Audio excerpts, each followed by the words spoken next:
Welcome back to the BHAW Army Wrestling Radio Show. I'm your host, Brian Rowan, and today we have two people on the show. Well, we have a new co-host, and our guest for today is 2015 team captain, 2014 Unsung Hero Award recipient. He's a USMA 2015 graduate and currently serving in the 6th Ranger Training Battalion down at England Air Force Base in command. Hunter Wood, welcome to the show. Thanks. Appreciate you guys having me. Had to be on. So we also have Ty Reedy, 2005 grad on in Jordan's place. Jordan's taken a little bit of time away from the podcast. He moved back home to Ohio. He's trying to focus on some things as they're getting transitioned. So Ty's going to be stepping in. So welcome in, Ty. You want to talk to the fans a little bit? Yeah, thanks, Brian. Appreciate you asking me to come on. Although I'm definitely better looking than Jordan, but definitely the least credentialed wrestler person you've had on the show. But I'm happy to.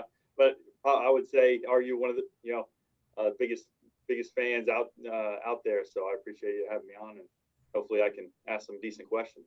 Yeah, I'm hoping that you learned from your wife, a thing or two, and you can talk some smack to her, be like, hey, you're not the only person on TV. We have a good thing going over here now. Yeah, they'll launch my broadcast career. Here we go on BHAW. No better place to do it. I'd watch that for sure. And Hunter, this is the first episode since we went big time and we're featured in the Internet article. So you got a lot to live up here. Your lighting is really good though. You're a good looking dude. I don't know. He's got a face for television. You and me, B-Row, face for radio. I don't know. We should black out our screens. It's maybe just the hair. Yeah, the hair is beautiful, Hunter. I have to say. That's that RTB hair, man. That's that RI hair. That's right. It's perfect. Yeah. It's a little short for RI hair from I guess from the stereotype. No, because they kick the hat back, so it doesn't push down the front, so it kicks it back. The floor, how the phases go in Ranger School, right? Like the RIs at Benning, it's like down here they're serious. Mountains, they give a little bit up here, and then Florida, it's like way back. Tell me I'm wrong, Hunter. Yeah, no, that's the first thing they taught us when I got here. Is kick that back a little bit. Oh, good stuff. So, Hunter, do you listen to a lot of the episodes? Yeah, I think I've listened to just about all of them. I love what you guys are doing. I really appreciate it. I think it's awesome. A good way to reach out to old alumni and for future wrestlers to hear what we're about. So it's awesome. I love what you guys are doing. Yeah, appreciate that. I wish we could get the analytics of who listens to these, because I'll get random messages sometimes from people like, oh, I listen to it and all this stuff. But I'm like, I want to know kind of like a by name list. It'd be look back and have that. Awesome. So getting into it a little bit, let's start back at the beginning. So grew up in West Virginia. I think you're the first West Virginia native we have on the show. Very successful, high school wrestler, won a state title, a couple-time runner-up, 4-time placer. Talk to us a little about getting into wrestling, what it was like, kind of being overshadowed, being right next to Pennsylvania right there. That affected your, maybe your success a little bit, traveling up there to get some good workouts in before coming back. No, I just had to throw that in a little bit. Talk to us about your upbringing a little bit, how you got into wrestling. Let's start from the beginning. So my dad wrestled when he was in high school. Back then, they didn't really start wrestling until high school level. There wasn't Pee Wee programs back then. So he's kind of the reason I got into it. I was about 4 years old when he first put me on the mat, and I just kind of fell in love with the sport. So I started wrestling at a pretty early age, and grew up like you said, luckily I was only about 45 minutes from the Pennsylvania border. So it's kind of like the northern part of West Virginia. And so I grew up, my dad would take me to Pennsylvania and Ohio and on the weekends to wrestle. So I got some good exposure outside of West Virginia. Because West Virginia is, like you said, it's by no means a powerhouse state, but it is competitive. It just doesn't have the population like Pennsylvania and Ohio does. But there are some studs coming out of there, just not a whole lot. But luckily I got some exposure and was able to find some success through wrestling out and in state. Good stuff. Yeah. So kind of when moving into your high school wrestling, when did you become like aware of West Point and, you know, when did the college radar start to like make an impact on, you know, like your decisions and kind of go from there? Yeah, so the story of how I kind of found out about West Point and how I started talking to coaches is kind of interesting. So my eighth grade school teacher, she's a history school teacher, Mrs. Minnie. She had two daughters that went to West Point. So she had like a picture of West Point in her classroom, and she was always talking about her daughters, and we had no idea what West Point was. And at some point, she mentioned to me that I should consider West Point, and she thinks I'd be a good fit. And I was 13 years old at the time, and she kind of told me about what it was, and I was like, yeah, sounds cool, I'll do that. And it just kind of stuck in my head that I wanted to go to West Point, and I remember telling my parents about it, and I didn't really know what it was, but they were pretty enthusiastic about that. That's what my goal was, and for me to go to West Point. So that kind of stuck in my head. And when I got into high school, one of the assistant coaches on the wrestling team was Scott Haig, and he was a 4-time state champ out of Georgia, real tough wrestler, and he ended up wrestling at West Virginia University. And one of his teammates was Ryan Wellman. So I'm sure you guys remember him. He's at the time was assistant coach at West Point. So I kind of at some way made a connection to Scott Haig that I was interested in wrestling or going to West Point. I'd always wanted to wrestle in college. So I think he like reached out to Ryan and said, I have a kid here who's interested in coming, and Ryan couldn't reach out. I was only a freshman, so couldn't really talk to any of the coach or anything like that. But he invited me to come up to one of the camps over the summer. So my freshman year goes by, I end up taking second. So I had a decent freshman year. Then I go up for camp. It was a Ranger style intensive camp, which was super tough, but I loved it. It was cool getting to meet some of the cadets and seeing the coaches and just being exposed to West Point and what all that was, and the structure there, the history, and all that was just kind of like was really enthusiastic to me to see that, and kind of drove me to want to go to West Point even more. Who was the head coach at that time, Honor? It's Chuck Barbie. Was it Chuck still? Okay. Yeah, it's Chuck. And so I got to meet Ryan Wellman there. And again, it was really cool to kind of meet him. And we talked about how him and Scott Haig knew each other. So it was a really great experience going to that camp. What summer was that? I want to say that would have been 2007. Yeah. Oh, really? Dang. Yeah. Because I worked one of the camps like one of those years, but I think I worked it the summer of 2008. 2007. What did I do? Yeah, I was trying to remember who some of the cadets back then, but I can't. I remember faces with no names, and I was wondering. I looked at you. You're a graduate, and I was like wondering if you were there when I was at the camp. I still have the T-shirt, the little A6 like staff, little one. Yeah. I still wear it once in a while. It's a little tighter now, but it's kind of a funny story. So that same camp, Nate Dow was at that camp that I was at, and we didn't. I think it was like my senior year, we finally like made that connection that he was at that same camp. So it's kind of a funny story. All right. So sorry, I interrupted you. So you did the camp, you got to meet Chuck and see the campus and everything. What did you think of the campus when you first walked on? Was it one of those moments where like, yeah, this is me, like you can't kind of explain it, or was it kind of weird? It was it's kind of seeing it in person is kind of a jaw-dropping experience. Like you see it in pictures and like, wow, this looks cool. It looks like some kind of weird castle on Hudson River, and you go there and like I said, you kind of witness the history and what West Point was before and what it still is. It was just a really cool experience to see. And then you see the military side of it, but then you go into Arvin and you meet the coaches and you meet the wrestlers, and they're just super down to earth. Really great guys, and they're super hard workers. They're competing at a D1 level, and you're getting great schooling. It's just a unbelievable place to see and to be a part of. So yeah, after that camp, I was like, yeah, I could really see myself being here. So luckily, going into my sophomore year, had some good success. Ended up winning states that year. And then going into my junior year, I was able, to start getting some recruiting from the coaches.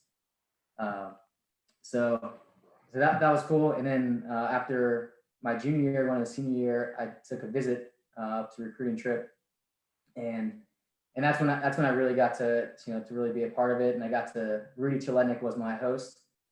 He took me around to his classes, and got to stay in the barracks with him, and that was really cool. So it was neat to kind of be there at West Point. And I think some of the other guys on the show have talked about, I just kind of thought cadets were like robots, right?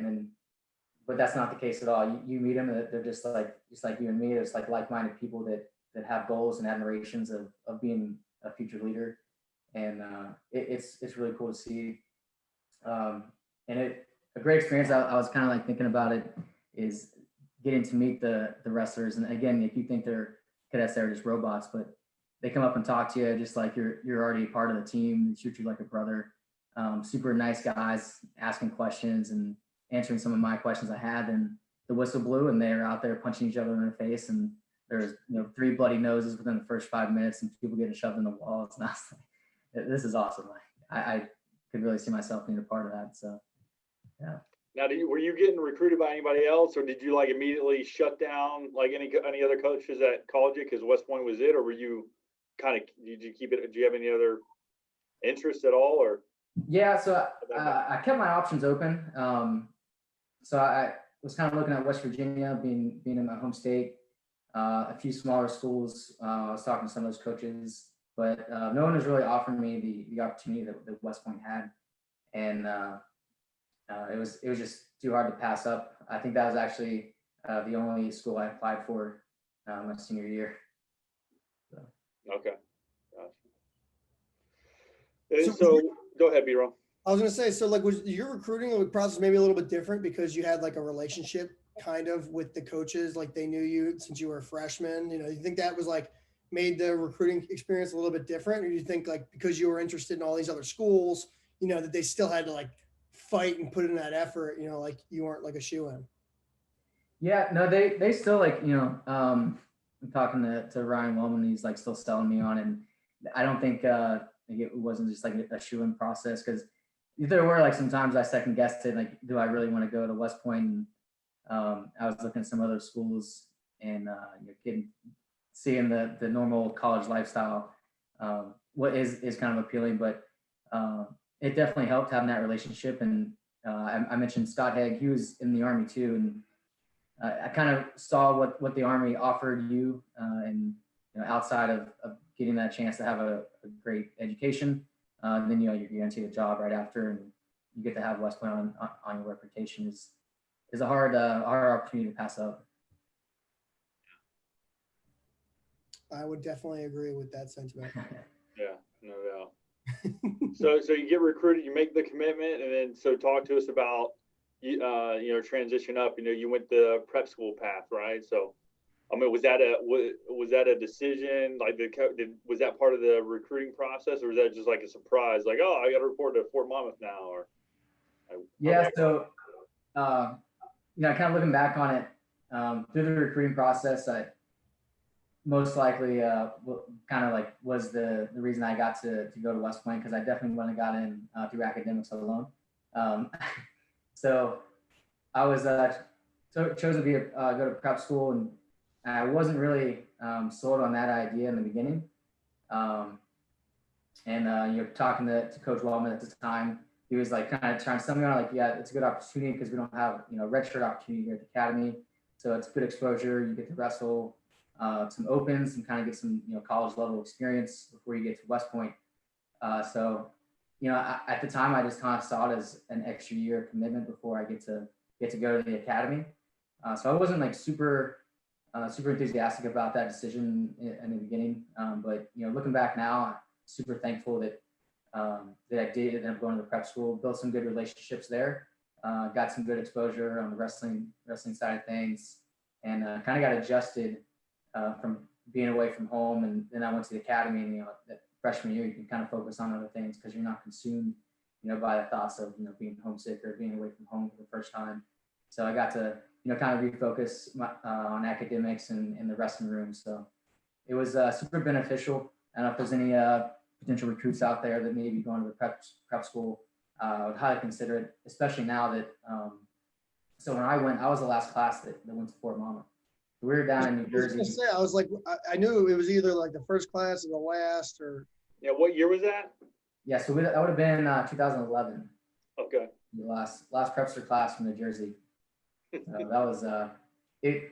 It was a good experience, but you felt kind of detached from the academy, and oh yeah, we had like the one prepster visit. We went up and got to wrestle there on our own, not with the cadets, obviously, because they didn't have the training, like they do now. So, but who's your two who were the AIs? You remember? Lance Penhell and Matt Kyler. Nice, yeah. Yeah. We need to get Lance on the show. I was really close with Lance at school, and we still keep in touch a lot. But yeah, Lance is awesome. Did he teach you how to surf, or I'm sure he was loving the Jersey Shore. Oh, he loved it. He had a apartment like down right real close to the beach. I'm pretty sure he was surfing all the time. Like he had a good time. But yeah, I really enjoyed getting some coaching from Lance, because he was a 25 pounder. I was recruited to be a 25 pounder, so he was a great training partner to have in the room at prep school. One of the funny stories for Lance, when he was getting ready to leave, like around Christmas time before Matt Kyler took over, he handed us a coin, and he was like, "You guys don't really understand this yet, but officers have coins, and I'm only a second lieutenant, so I don't have a coin yet. So I got you guys a penny to remember me," and like started passing out pennies, and was like, "I wish you guys best luck." Yeah, that's like the last thing to do. Yeah. I remember a video floating around of like an Army Navy Spirit video. I guess it was when you were at prep school, when he had the Corvette and there had this like wrestling match with another like AI with Big Ty. Did you ever see this video? No. It was pretty impressive. Do you know what I'm talking about? I'm sure you have to know what I'm talking about. Yeah. Yeah, one of the wrestlers at the time shot that video. It was pretty funny. There was like a pro wrestling match, and Lance, like, 135 pounds probably. And he dressed up in like, I don't know. He was kind of like the Ultimate Warrior, but like in an army version of it. And he fought this guy like Sailor Jerry or something. And it was like some like either football AI. And like, it's like, I'll have to send it to you. I'm not doing it justice right now. It's so amazing. Yeah, hopefully that video is still out there. I haven't seen it in a long time. It is. It's out there. It's still on his Facebook. I searched it like not that long. I think last Army Navy. I looked it up, and like I think I screenshot or screen recorded like a part of it that was pretty funny. But you have to put that up on the Instagram page. Yeah, this is not good. This is not good content right here, because all the listeners are just like, wait, we have no idea what you're talking about. But trust me, it's funny. But so that sentiment that like you were detached from West Point and like in a negative light, I never really thought about that before. I went to prep school and we were at Fort Monmouth, and now like I look back at like a lot of other classmates I've like talked to about it. We're like, man, it sucks now that the prep school is up co-located at West Point. They're like right there. It's not as fun. So is that like a sentiment that like you kind of share yourself, you think, or is that something that like a lot of people felt like, being like the last class there at Fort Monmouth?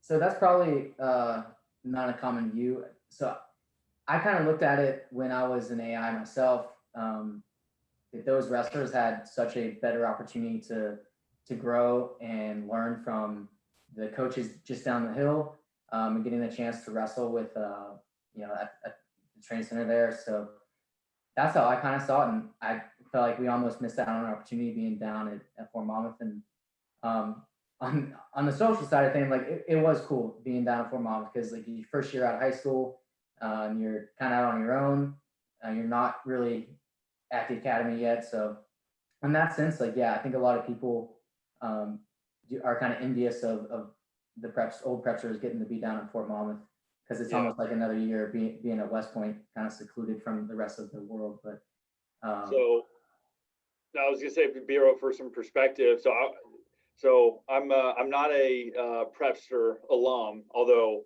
I very much should have been. I blame Coach Barbie on that. I was '05, so I'm Coach Barbie's first recruiting class, and so I didn't know if he even knew. I definitely should have been there. But I did go back. I was an AI at the prep school. Me and then TJ Tepley, and then I went back. My first year as attack, I was actually attack at the prep school up at West Point. So I got both ends of it. So it's a double-edged sword. There's pros and cons to each, but I think and there was a lot of talk amongst the officers about, because I got there the second class that was in the new facility, and there was still talk about not making it a 5th year of West Point. Like, although it was, you can't avoid it being that close, but they were at least conscious of not making it just a 5th, a second plebe year, 1.0 plebe year. But as far as wrestling, I couldn't agree with Hunter more about like just the advantage you have of just being that close from an athletic, development perspective. It was I would say a huge leap from being down at Monmouth. And I'm sure, the coach, Kevin came in after he was already moved up. But if you were to ask probably Joe Heskett, I think he probably would have saw a difference too. You can say that. Sorry, I went off on that tangent there, but I think it'd be good for listeners to have that context too. Yeah, no, especially the dozens of listeners that maybe did. Yeah. Kevin and 11 other people. Puts that dig out there. We get some good viewership. It's K-Dub just digging in. So it feels appropriate to put in a listener question now, because we're transitioning into like your time at West Point a little bit. This is I won't say who said this, but they're wondering why and how were you able to bully Steve Snyder so bad? I think I imagine who probably wrote that question, but that's funny. I won't use the term bullying. That I don't know if that's the right word, but I did enjoy trying to get a rise out of Steve. So being the 25-pounder, Steve was our heavyweight, and he's super big guy. He was probably the strongest guy on the team. He had the light hair, red hair, and I called him the Red Panda because the red hair, and he was just as big as a bear, but super athletic and super strong. But he just would not hurt a fly. Like super gentle guy and super nice, and I just love trying to get a rise out of him. So I always kind of poke the bear a little bit, trying to antagonize him. That sounds like bullying to me. I don't know about that. I was hoping there was like a little deeper layer to that, but I'll keep it there. Yeah.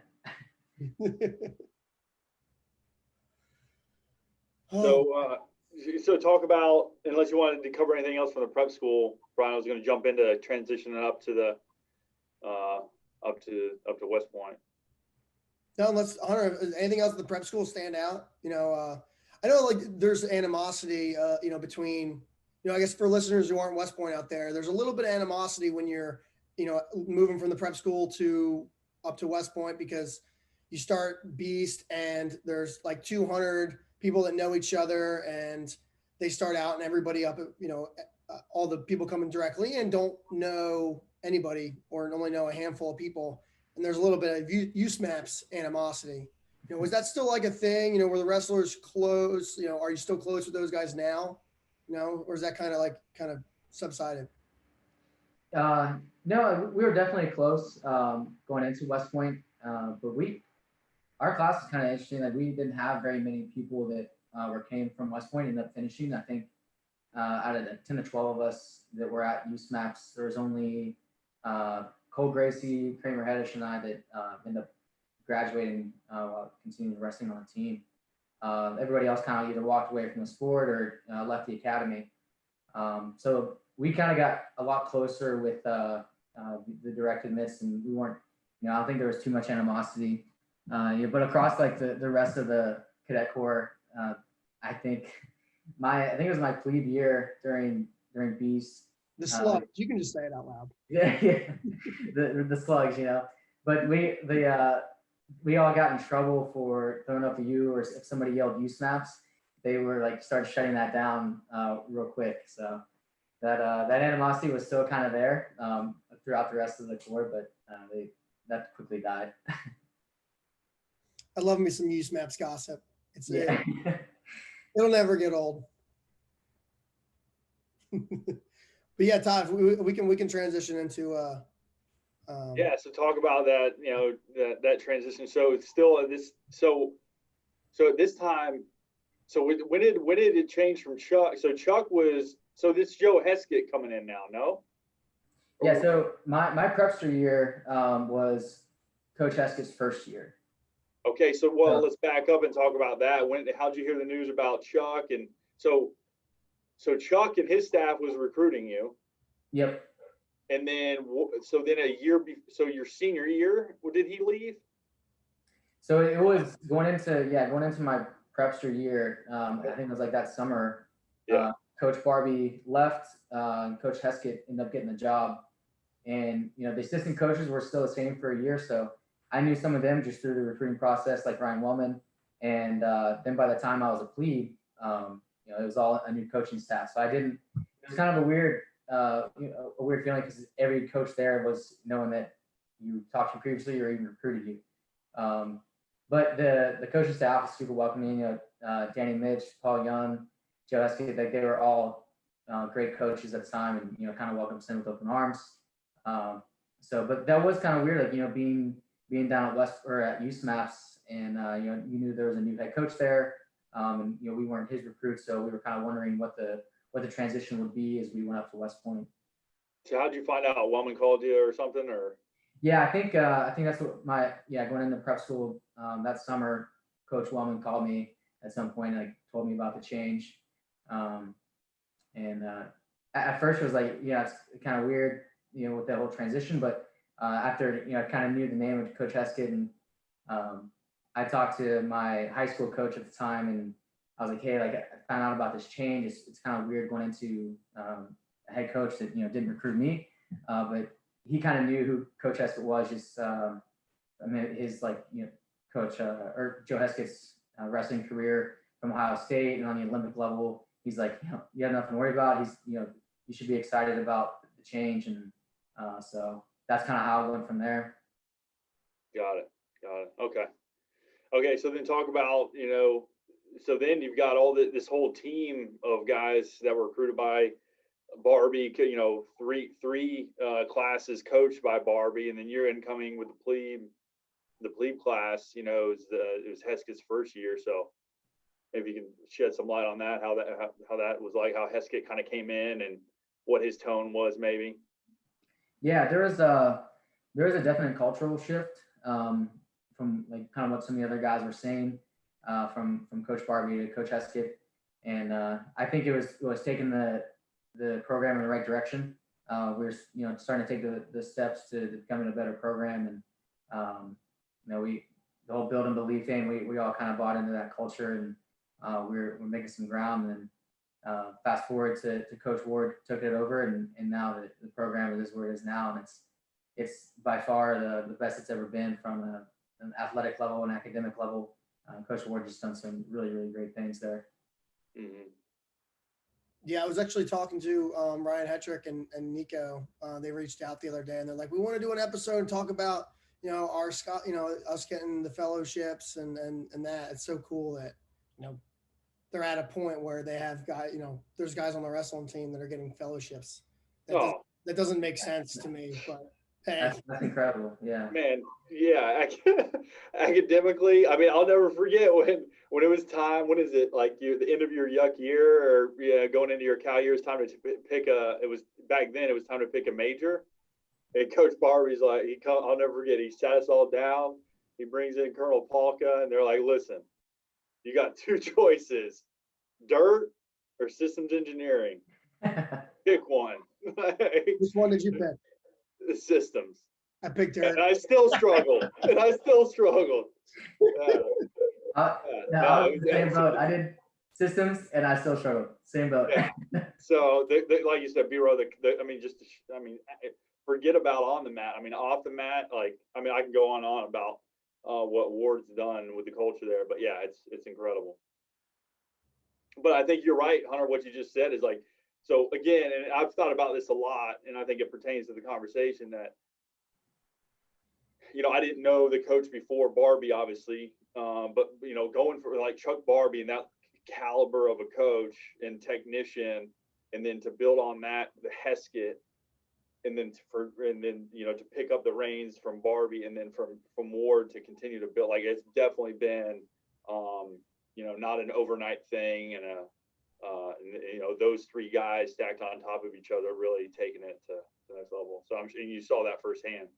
Yeah, it was interesting. It's kind of, like you said, I've kind of thinking about it lately, like how I experienced three different coaches at the helm of West Point, and seeing where the program was and where it is now it's super interesting to look back on and see what each coach was a little bit different, the cultural they built. And I think it's all progressive. Like one may lay the foundation for another, and we're just continuing to grow. And what Coach Ward is doing now is just phenomenal. Like I said, the program is just the great shape that it is now. So. Let's focus on you, Hunter. So let's talk about your career. Maybe go through the progression, and on how what your experience was on the mat. Yeah. So my plebe year was kind of fighting for a spot on a lineup. There was two other 25 pounders. Scott Filbert, who was a recruit, David White, and then Travis Coffey, who was a first year that year. He was kind of hurt in the beginning, but he was a super tough wrestler. So between the three of us, while Travis was out, was kind of a battle. And I think the wrestle-offs, each match was in overtime. So it was kind of a three-way that was kind of fighting for that spot throughout the year. I kind of got the call a few times, won a few matches my freshman year, but then going into my sophomore year, ended up being the guy at 25.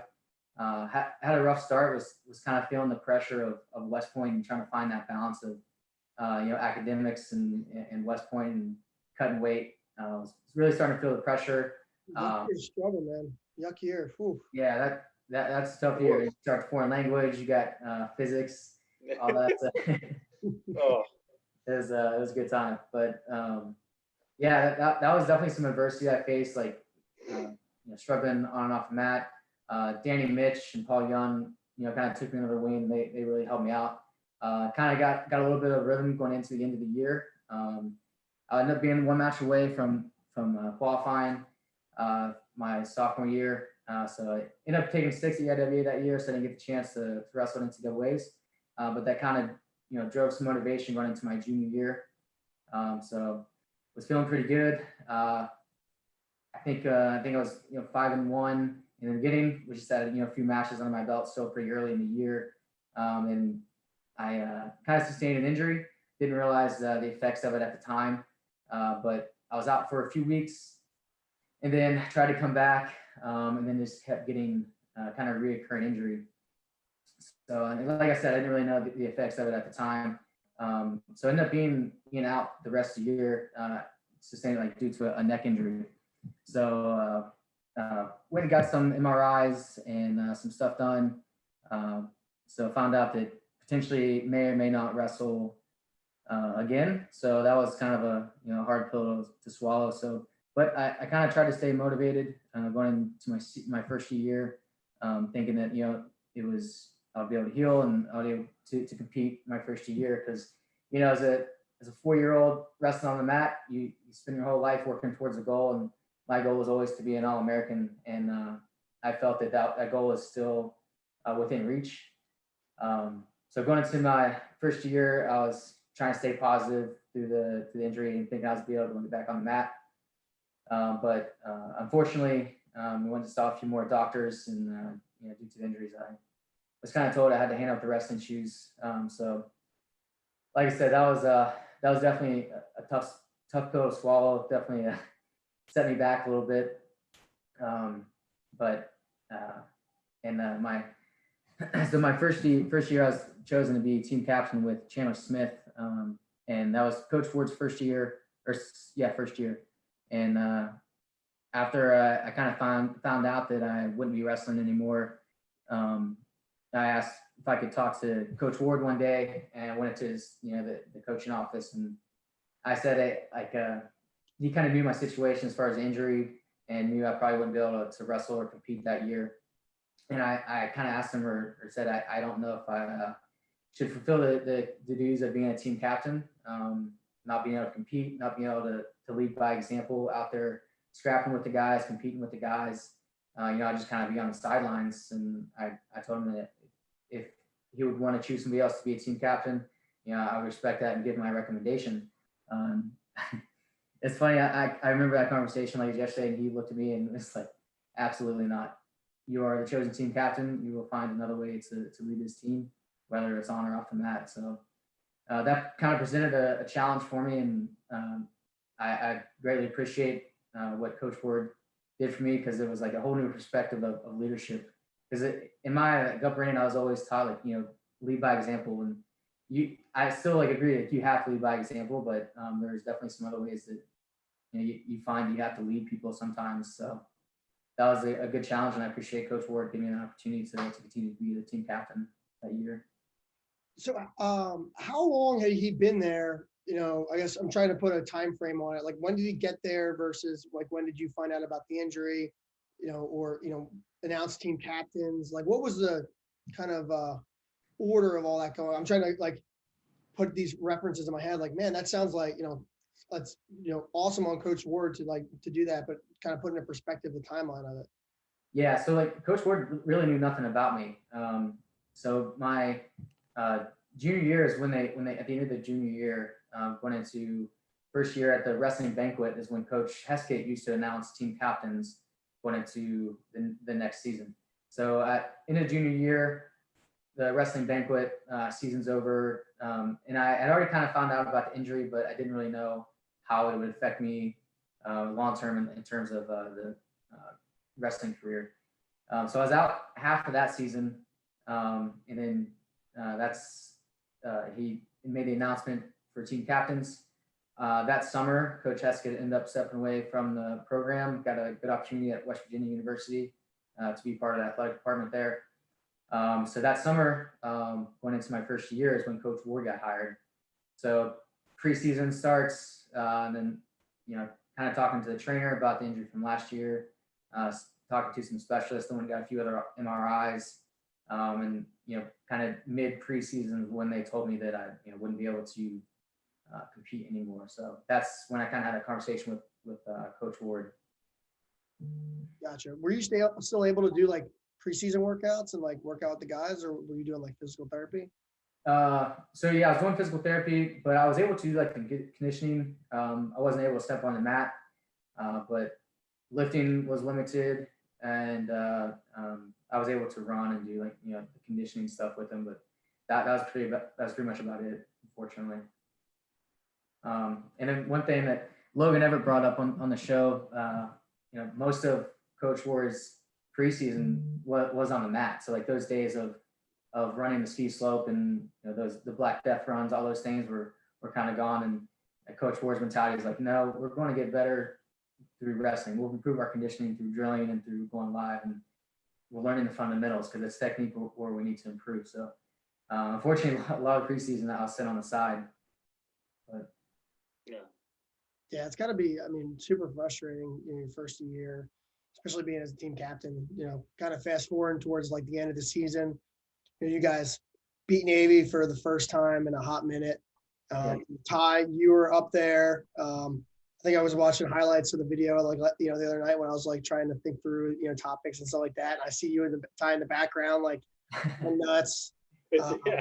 Messett and I were wrestling each other every match. We were wrestling. Todd Messett, just a wrestling match back there for 10 matches. So I was exhausted. I guess my question, Hunter, is what kind of stood out in that match? Obviously, was Logan Everett put what was your favorite match at West Point? And I'm that's probably an easy one. The match you guys beat Navy. Great question, Logan. No, but if it wasn't, then, please chime in, but I guess what stands out from that match, or like, we kind of like whooped Navy, in a lot of close matchups that year. It was, it looks lopsided, but a lot of those matches were pretty close. I guess what stands out to you from that match? We've talked a little about it in some previous episodes, but want to get your take on it. Yeah, so I honestly, it's kind of tough to explain, but the atmosphere of the arena that night was just like no other. And I had been to 3 previous Army Navy wrestling matches, and unfortunately came up just on the short end. Each time we were close, just weren't able to pull it out. But there was just a shift in the mentality of the wrestlers that night, the attitude that everybody had. And I think part of it started when we took the countdown up on the wall off. We used to have a running clock that said, the days, hours, minutes until we wrestle Navy again. And I think Coach Young and Coach Ward took that off and said, no, like, they're not the end goal. Our end goal is, to be all Americans, to be on top of the podium. And that's where we kind of like shifted our sights, and maybe we just became like a speed bump along the way, or a hurdle that we just kind of knew that we were going to get past. We were a better team that year. We were a better team previous years, but just like a mentality shift that happened. And I think everybody knew it going into that match that we were going to win. And you saw the match was happening, and the crowd just was surrounded by the team. And like I said, it's hard to explain, but maybe Ty, you can speak to it a little bit. But just the atmosphere that night was just unbelievable. Yeah, we're not going to accept with it's hard to explain. Yeah. We got you on the show tonight. You're going to talk about it now. I'm just joking. Well, I mean, I'll never forget Coach Ward. After the match, they have a post-match meal for the family, just kind of get together after the Navy match for all the families that showed up and the wrestlers. And I was there, and Coach Ward, you have to ask him about his back during that match. He was jacked up. Yeah, none of us knew that. I don't think I heard it in what's that? Podcast. What's that again? I don't think any of us knew that. Oh. I didn't know it until the podcast. I think it was Logan Everett's podcast, maybe, because they talked about how he ran over and jumped up on Coach Ward. None of us knew that he was hurt. Oh, he was jacked up. Let me tell you, one of the heavyweights jumped. They were rolling, jumped on his back or something in the room like a couple days before, and we called him S back because he was like this. But when he had to turn it on and fake it, like during that whole match, I don't know how he was standing up that match. Anyway, in the little banquet after the match, B-Road to answer, to give you a little bit more of an answer, he said. He's like, look, I've been part of the, the Red River rivalry, Oklahoma State. He's like, it pales, and this, you can't even compare it. This is, the Army Navy match is unbelievable. Unbelievable. If I remember correctly, I think Kevin said that you carried him out of Crystal Arena that night. I may have. There's a lot of brown water involved after post-match at the Ward household, and we may have dialed his brother at like 1 a.m. or something like that. Yeah, he was carried out of somewhere. I don't have a cool story like that. I watched it on my iPhone at a B-Dubs in Southern Pines. I remember it then. Oh yeah, man, that's it's funny looking back. I forgot that Coach Ward talked about that his back injury. I totally forgot about that. Oh man, he was jacked up. Oh man. So B, I don't know if you're running short on time. No. We're gonna push through. We got okay. Yeah, this is great radio. For the listeners out there, I was gonna have a hard time frame in like 5 minutes, but BHAW comes first. Always.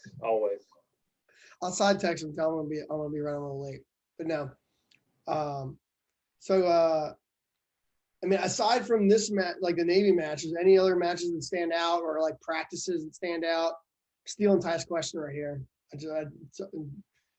Logistics, in the Google Doc, we're trying to get things straight. We got, Brian's not a process guy. He's a flow guy.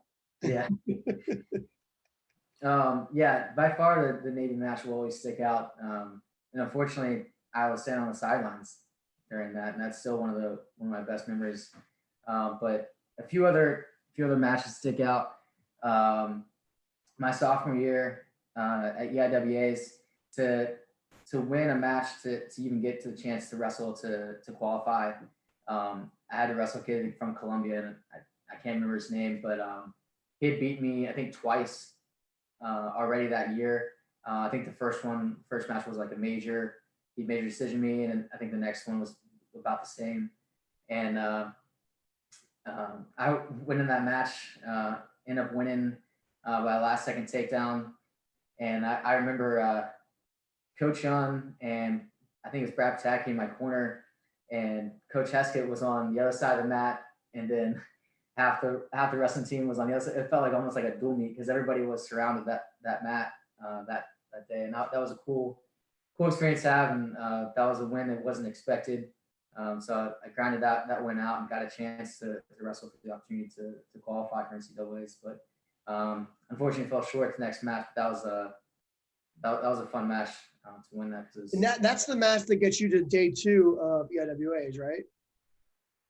I'm sorry, say that again. That's the match that like gets you to day 2 of EIWAs, right?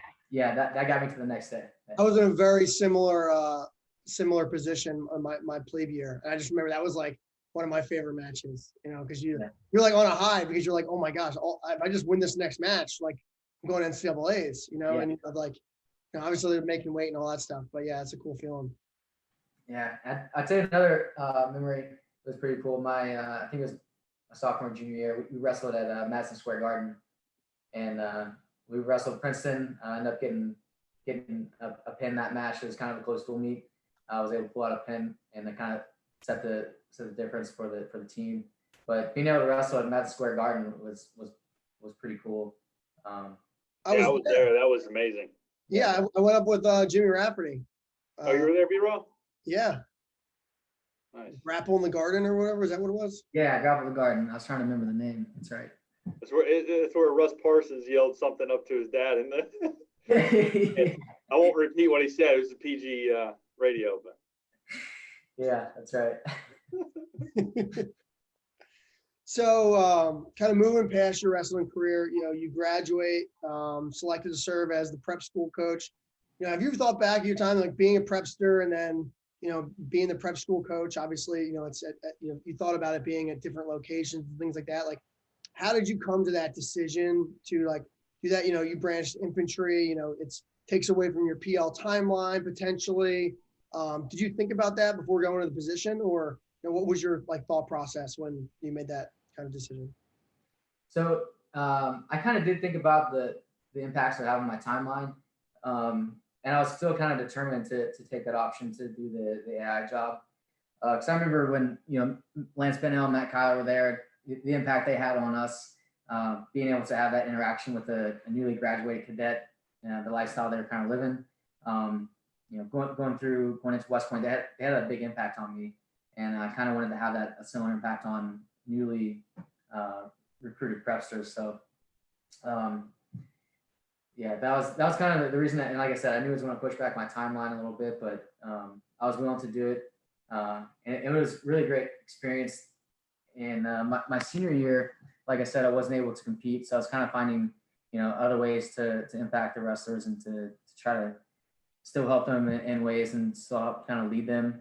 So I learned some valuable lessons there. I kind of thought I would be able to help out the prepsters, because obviously I wouldn't be competing with them, but I kind of thought I could help them adopt them into the BHAW mentality at an early stage and get them ready to compete at West Point, and both on on and off the mat. Yeah, it's just 6 months. The Army's not going anywhere. Yeah, exactly.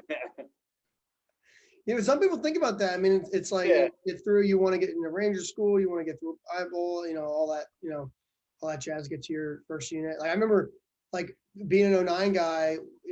And Ty can probably test this because it was like the heart of the war. I mean, I wasn't a combat arms guy. I didn't go to Ranger school. I was deployed for 6 months before most of the infantry guys were even getting out to the units. So it was at that time, like that was like looked at as like, whoa, well, you're already deployed, doing all this stuff. And it was just different. So like those were factors back when I was going through because people wanted to get out, like get to their units. Yeah, it ended up did have a little bit of impact. I can kind of get into that as we talk about like what I did as a lieutenant, but it did have a little bit of impact as far as timeline goes. I missed out on a few opportunities, but I wouldn't take it back or change it for the world. I love getting to work with the prepsters. I follow them from their whole cadet career. Still talk to them now that they're graduated. I love getting a chance. We linked up a few times. So hopefully in the near future we'll be able to reconnect and see some of those guys. But yeah, that was a good experience for me to have.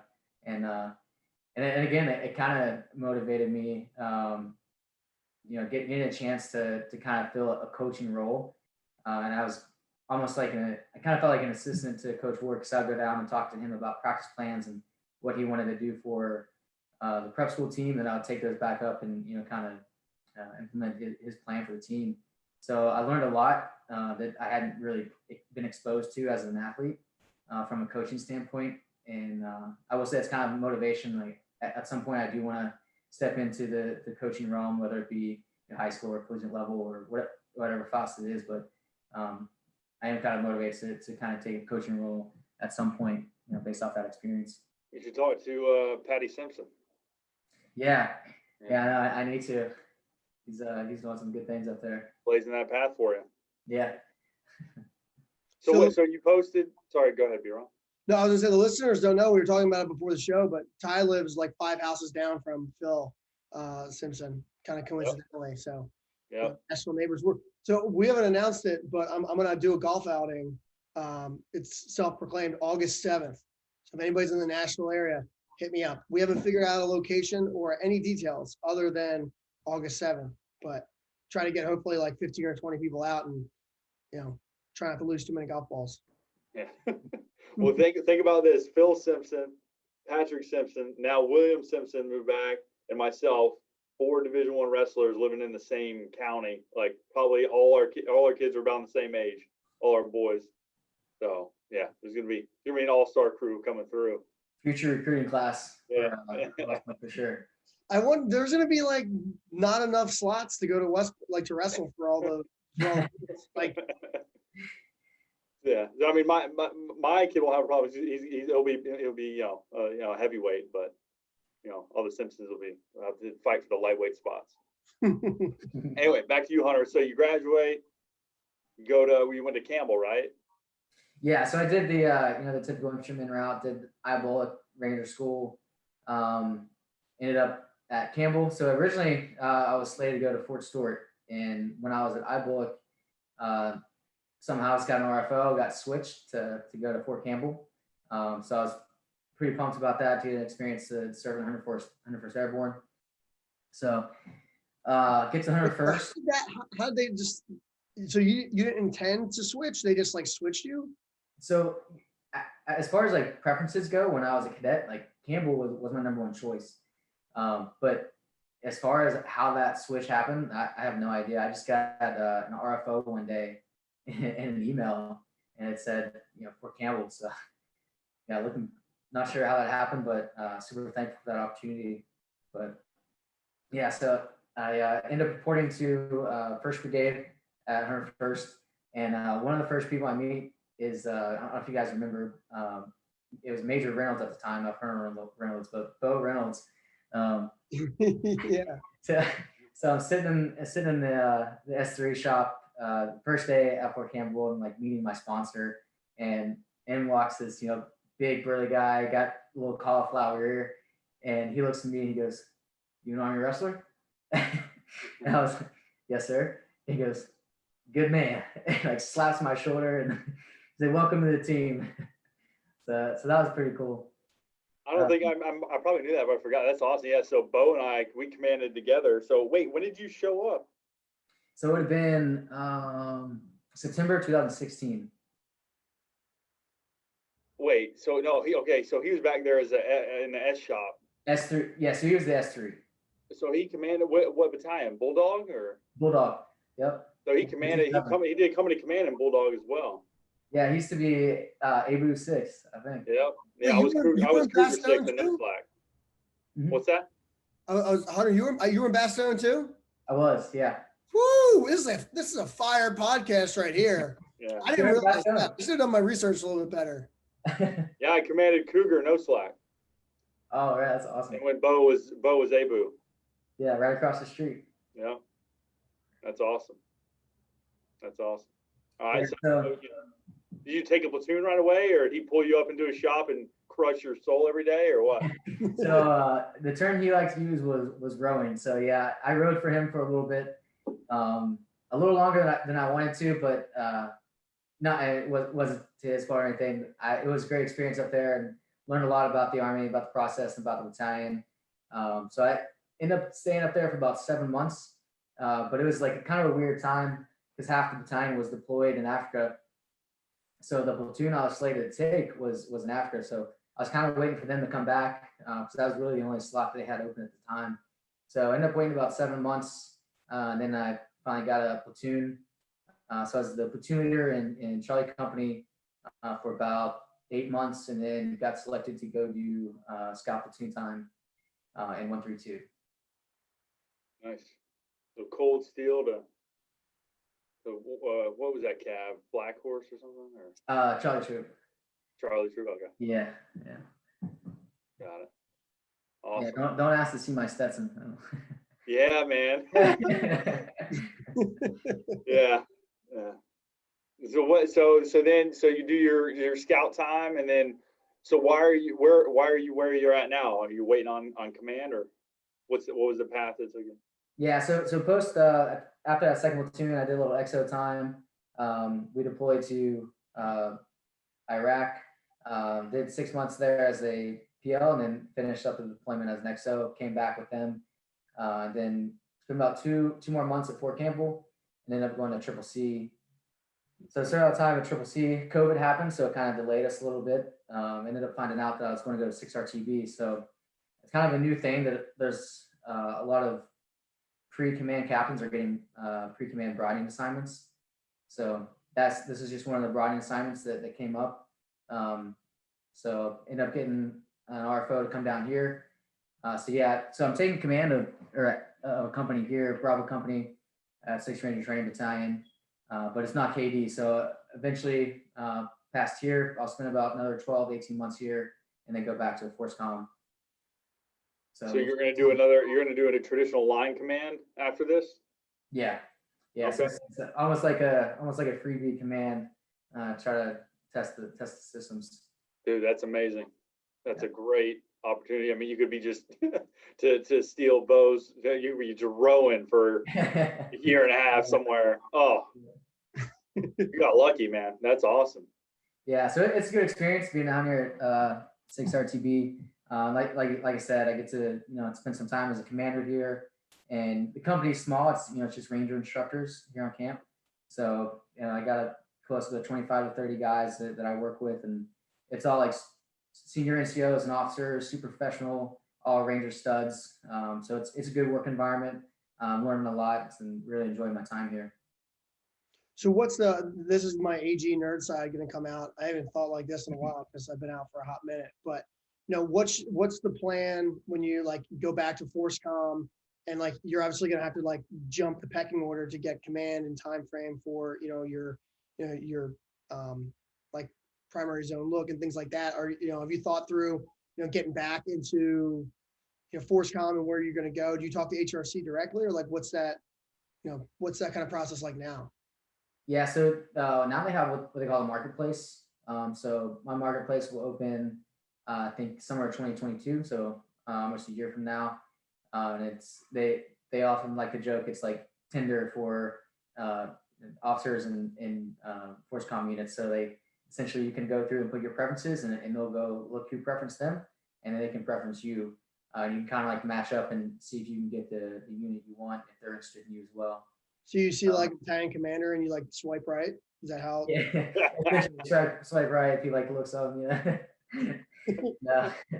But yeah, you kind of go through by location. They break it down by brigade, but it's primarily what post you're looking for. Where do you want to command? I'd like to stay light. If obviously it's kind of far reaching, but if I could go back to Campbell, I would. I really like my time there. Good area, being close to Nashville, and all that. But some options that I considered if I go heavy, maybe go to fourth out at Colorado, potentially Hawaii, 25th ID. So we'll see. Keep my options open. Very cool, man. I'd be remiss if I didn't tell the story. So as I was like prepping for this, I was like, man, I don't know Hunter very well, but he's a funny guy. Let me text Dahl and see, what kind of stories he's got. So he texts me the story and he goes, do you remember 2012 Yearling Winter Weekend? Oof. I don't know if I do. So this is from Nate Santhanam. Santana? Apparently you said you were going to make his date feel really, really awkward. Do you remember this? I'm sure. Should I tell the story? Yeah, I think you need to tell a story. I don't think I know. So he's like, okay, Hunter, how are you gonna make her feel awkward? He's like, oh, you're like, oh, you'll see. So you fast forward to the night Yearling Winter Weekend. As he's introducing you to her, you're like, oh, Katie, nice to meet you. And then you lean in for a hug. But when she leans in, you pretend like you're going for a kiss. So she's like a little taken back. And then you like stick your hand out for a handshake. And then as she does that, then you lean back in for another kiss. And then you ultimately just like lunge back and just give her an aggressive hug. He put aggressive, kind of in air quotes too. So as soon as he sent that, I was like, okay, this is going to be a good episode. But this has been a very serious kind of almost like professional episode. I'm proud. Those sound like those days are far beyond you. Yeah, I mean, sometimes the old jokester comes out, but I like to try to keep it PG. Try to keep it professional when I can. But yeah, I think I do kind of remember that now. I was, again, like kind of like poking the bear a little bit, but I'd say a funny story. I don't know if you plan on bringing this up, but Coach Young or Paul Young now talked about it in his episode, and I think a few other guys have mentioned it. But the social media awareness story. Do you remember them talking about that, Bureau? No. Yeah. So our first year, social media was kind of becoming a bigger thing, a more well-known platform, and they were kind of, stressing the importance of, hey, if you're a cadet athlete, people around the area look up to you, other people that are interested in, to getting recruited are going to look up the athletes and, kind of see what they're about. So they had like this working group come in and kind of talk to us about how to kind of maintain professionalism and set the example, and to kind of keep it PG on social media. So we didn't know at the time, but they had done some research prior to the meeting, and went back and sifted through a bunch of like old tweets and Facebook posts and Instagram posts, all their stuff that was kind of incriminating or embarrassing to talk about. But what's funny about that is, like I said, it was our first year, and it was post wrestling season. I think it was a couple weeks before graduation, and it was all core squad athletes went to it. So me and the rest of the first season were like, well, we're not going to go. Like we're about to graduate, so this is for the guys who are still sticking around. So me and the other first season, we didn't go. We were, I think, out to eat, and unfortunately, they dug through some of my old Twitter feeds and found some pretty, which I thought was hilarious at the time, tweets, but turns out, it's not the most PG things to say on there. So Coach Ward and Paul Young, they still like to give me a rough time about some of the stuff that came up there. So, and I remember we were sitting at a restaurant, and Logan Everett and Austin Wilding, Russ Parsons are all like texting me pictures of the slideshow they have up, and they're just like laughing at me. And did you go through after that, like scrub through your tweets to like delete like a bunch of the, the ones that were maybe? Oh yeah, as they're sending these pictures, I'm actively scrolling through all my feeds, and I don't think I've been on Twitter since. That's a funny one. So what's the, we talked a little about your career, like moving into command, like you plan on making this, a long-term career, or you plan on maybe getting out, or you playing it by year? Not really sure. Yeah, so still kind of playing that by year. I thought about getting out, maybe taking the business school route. So, kind of been studying for the GMAT and seeing if that's something I'm interested in. But I do love the Army. I love what I do. But I really haven't seen anything that really piques my interest outside of the Army yet, or anything that's really pulling me away from what I'm doing right now. So until I find something that I'm like, yeah, that's the next step. That's what I really want to be doing, that I'm really passionate about. I'm going to continue to serve out the time in the Army until I find out. So we'll see. Very cool. So who do you want to hear on the show next? Who does BHAW need to con into coming on? I need to harass next. I'm gonna call out the Red Panda, Steve Snyder. I think you try to get him on the show. No, so I do think Steve Snyder would be a good one to interview. He kind of has a cool story growing up with Kyle Snyder and his other brother Kevin. Growing up in that household, and he served some time in Ranger Regiment, and now he's actually here. He's an RI with me. He lives like a half mile down the street from me, so I still get to pick on him a lot. You're still bullying him? All the time. Are you his commander? No, we're in different companies, but yeah, we're like right next door on camp, so it's pretty cool. If I was his commander, I'd definitely bully him for sure.